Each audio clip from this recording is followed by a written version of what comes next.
Your next shooting assignment is going to be abstract forms, a study of light and paper. So this is a student example of this assignment, so you can get a little preview of what we're going to be taking pictures of. The start of this project is based around a little bit of art history. There was an artist, Francis Bruguière, who was an American photographer that moved to London in 1928. So this was near the beginning of photography. While he was there, he began to experiment with non-representational photography, so photos that did not look like stuff. Prior to this, it was a lot of landscape photography, portrait photography, still life, just photos of actual things that you can look at and describe what they are. For his photos, he started doing paper cut abstractions and noticed how beautiful that they can be. So he really exploited the endless subtle qualities of both paper and light. So he manipulated the paper into different forms and then worked with different lighting techniques to create complex patterns of texture and form. So here are two more examples of his work. So he did a lot with curling the paper and kind of folding it onto itself. He also played with the direction of the light and where the light source was in terms of being behind objects. So for example, the piece on the right, you can see that there's some shadows in there. So maybe the light was behind a curtain or some sort of window that maybe had bars on it. So that gave another sense of dimension. Our next photographer is Jaroslav Rosler. He was a Czech avant-garde photographer who became known for combining different styles of modern photography with cubism, futurism, constructivism, new objectivity, and abstraction. So he mixed and matched a lot of those different art styles with photography. His photos often reduced images to elementary lines and shapes. So really looking at how they're formed versus the actual subject matter. He explored the contrast of light and shade. So he also was really focusing a lot with lighting, how he can create shadows and highlights, and then taking those and looking at how the objects can just become more about lines and shapes. So he also manipulated the paper, so he wasn't just leaving the paper flat on the tabletop. He was cutting out shapes, folding them out, curling the paper, really thinking about how all of that changes when light hits it. A couple more examples of his. So with some of his photography, you see a little bit more of the background. So in those cases, like the image on the left, he is focusing a little bit more on the shadows that are created by the subject. On the right, it's more about that nice C-curve and the leading line that are being formed by the two pieces of paper, one that's curved and one that's formed into a tube. Our next photographer is Vojko Seger.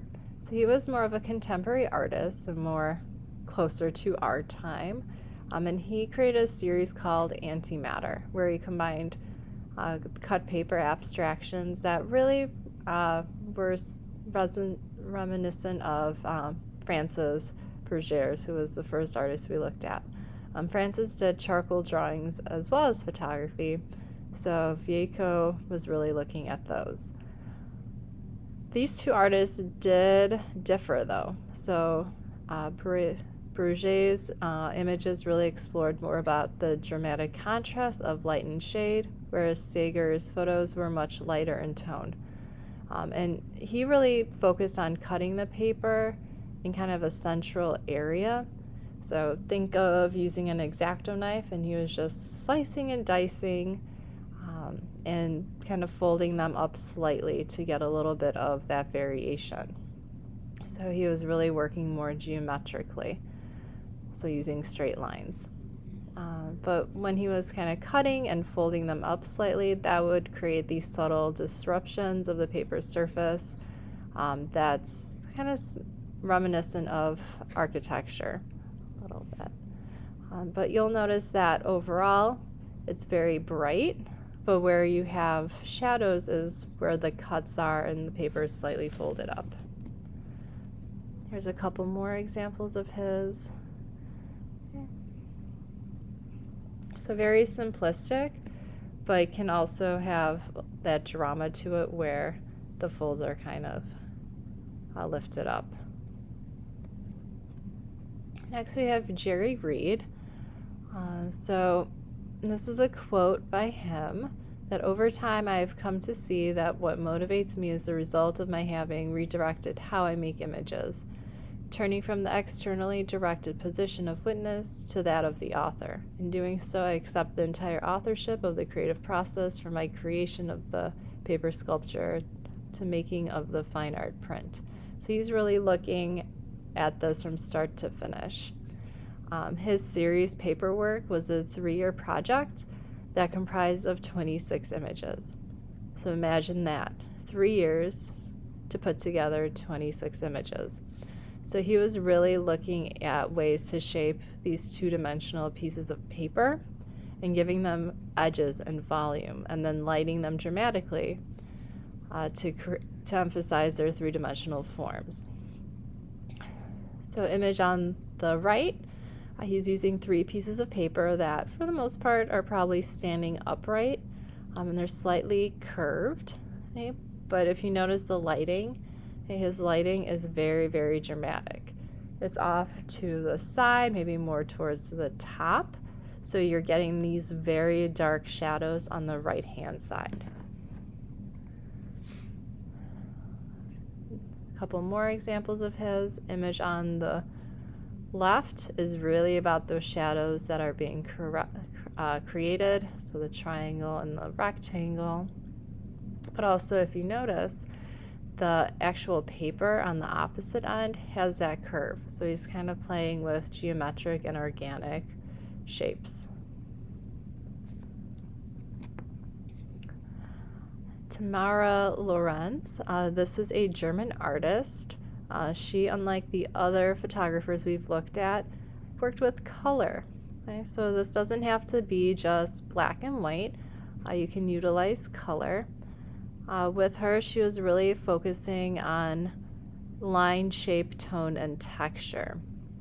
So she was using different shapes of paper, laying them together to create these compositions. So not 3-dimensional, this is flat, but you still have that sense of thinking about how the different pieces of paper work together. Okay. She also was cutting into the paper to create windows, folding the paper slightly, but still working more in that flat 2-dimensional realm. But you'll notice that shape and line are very, very prevalent, whether it's rectangles, squares, triangles, okay, they're being used throughout. The image on the right, you have a variety of triangles being created, different types. You have isosceles, you have obtuse, you have right triangles. So she's kind of mixing and matching, but has that theme of this triangle shape. Then if you notice the colors, okay, some colors are more dramatic, others are a little more subdued. James Welling. So he did not actually use paper for his photography. He used something called phyllo pastry dough, which when you flatten it out really, really thin, it starts to resemble crumbled shards or pieces of paper. So he also worked a lot with fabric, so he liked this combination of the phyllo dough because it was kind of fabric-y, but also had that paper quality. So he was tearing the dough to look almost like torn book pages from a diary, but also, depending on how the folds were, it looked more like geological debris that fell from above. Okay. So you can see lots of folds with this. Because he has all these folds, these areas that are coming up, he's able to get those dramatic shadows and highlights. And with both of these pictures, it is shot from above. So you have to think about what angle you as a photographer are to your subject matter. Are you shooting from the side, from the top, somewhere in between? Because that will change your overall look of the same subject. And then here are just some miscellaneous artists using paper in different ways. So this artist was using color paper, and you can see that they were ripping the paper, folding it, cutting it up. The image on the right is really utilizing depth of field. So you have this object that's towards the front, that's very, very blurry, but then the paper towards the back is sharper and in focus. Okay. Some more, these are very up close and personal of kind of crumpled paper. Once again, really using that shallow depth of field.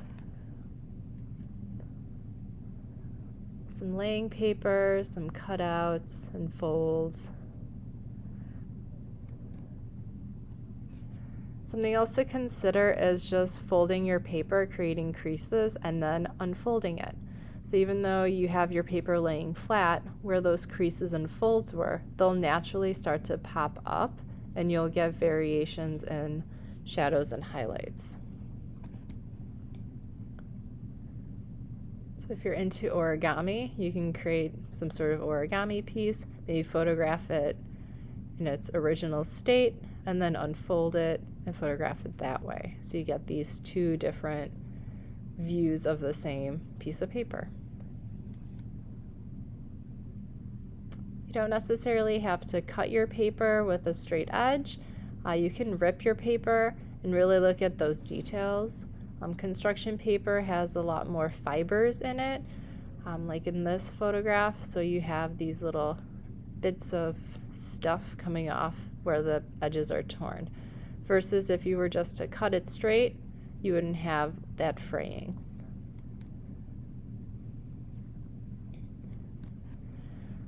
So for this project, this is the what to do and what you're going to turn in.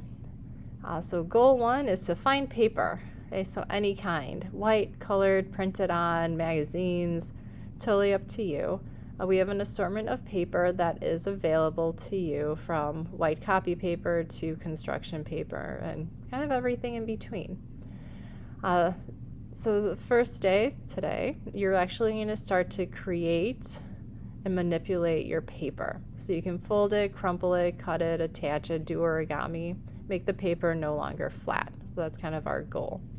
We'll have scissors and X-Acto knives available to you. The X-Acto knives, however, will be provided when there's teacher supervision. But scissors and ripping are free to be done whenever.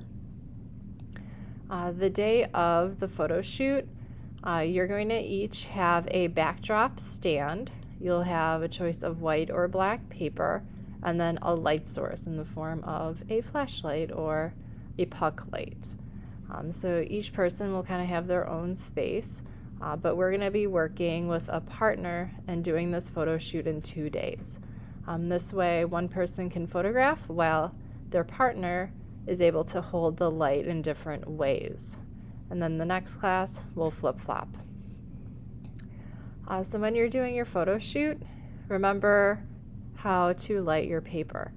Okay, there's so many different lighting techniques that you can use: backlit, frontlit, side, you name it, you can try it.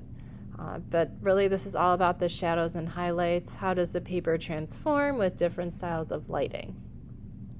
When you photograph, you really want to have at least 4 different setups. So 4 different ways that you've manipulated paper.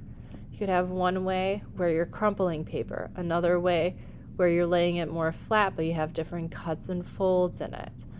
Origami. So really think about different setups you can do. And then when you're photographing, composition is going to be extremely important. Is it bird's eye view? Is it a side view? Is it more of a worm's eye view? Remember rule of thirds. So all of that matters. CS curve, you name it, it's in play. You'll also be utilizing shallow depth of field. So we're going to be shooting this in A mode. So that's aperture priority. So you'll be able to control the aperture so that you have a nice shallow depth of field. So a quick reminder, little number means little in focus. So that's how you'll get that shallow depth of field. As you're shooting, think about what is in focus. Is your foreground in focus? So the object closest to you. Is the background in focus? Object furthest away? Or is it middle ground where it's somewhere in the middle? If you think you need it, you can adjust and have more of a deep depth of field where you have everything in focus. But try it. See how your images look. If you like them, great. If they look a little too flat, that's okay. So we have digital camera, so you'll be able to take tons and tons of photos. But you have to take at least 20. Okay, that's our goal, is 20 pictures. But the more you take, the more options you'll have later on. From there, we will be making a contact sheet, just like we did with the previous project, and that will get turned in. And then for editing, you'll edit at least 10 of those photos. Okay, so if you think at least 20 images that you're taking, you're editing half of those. So obviously, if you take more pictures, you'll have more options to choose from to edit. You'll be able to try different edits. You can have a couple photos, so 2 photos max, can be the same picture but edited differently. Maybe you do a black and white version and then a color version of it. So you can kind of play around with that. So in the end, you'll be turning in a contact sheet with at least 20 photos and 10 edited photos. So here are some examples of student work from semesters and years past, just so you can see a variety of what students did. So some images were turned into black and white or grayscale. So you're really able to get more of that black backdrop, darker shadows, brighter highlights. Some photos were really, really close up and really looking at the edges. So thinking back to some of the artists we covered, it's all about line and shapes and forms and shadows. It's less about the actual paper. It's how can we manipulate it to make it look more abstract. That's the name.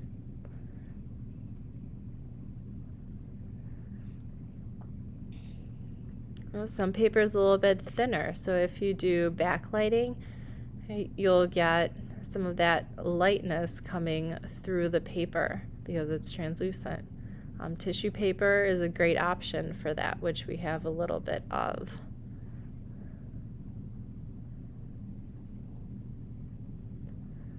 You'll be able to edit your exposure so you could have more dramatic images where everything's a little bit darker. Or you can have just really kind of blown out bright highlights. Think about where you are in position to your subject. Are you shooting from above or from the side?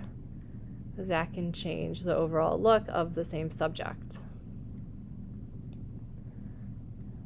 Horizontal versus vertical, it's all good. So I have some examples that are, not successful. So this is one of them. It's very flat overall. There's not really any lighting. Editing is not so great because it's just really, really dark overall. This student most likely did not have very good lighting, did not think about the light position, how shadows and highlights worked with it. This one overall could be successful, but the composition is not great. The subject is right smack in the middle. It's a little bit small, and it has all of this empty negative space around it. Had the student cropped it more and followed rule of thirds, zoomed in a little bit, it would have been a stronger picture. And this image is just really, really, really, really blurry. You will be using a tripod for your photo shoot, so your camera will be able to stand and be nice and stable. So you should not necessarily have blurry pictures unless you accidentally move the tripod while the picture is being taken. But no blurry pictures, please. And this has the hand holding it. There's a big distraction of the background. Okay. So really think about what's in your frame. Okay, you don't want stuff in the background like the classroom, the edges of the backdrop. If someone is holding the paper, you really don't want that to be seen. Okay, also the lighting could have been improved a little bit. Okay, this image as well could have been really strong, but you see the edge of the backdrop and the classroom in that upper right-hand corner. So just a little bit of cropping would have made this more successful. Okay, so here's just a little refresher of what we're going to do. So the rest of the class, you'll have an opportunity to work on creating your different setups. So cut, fold, attach, do origami, crumple, do whatever you need to. You'll be able to store your paper setups on your shelf. If it is a little too large to fit, you can put it on the big shelf that's above all the cubbies.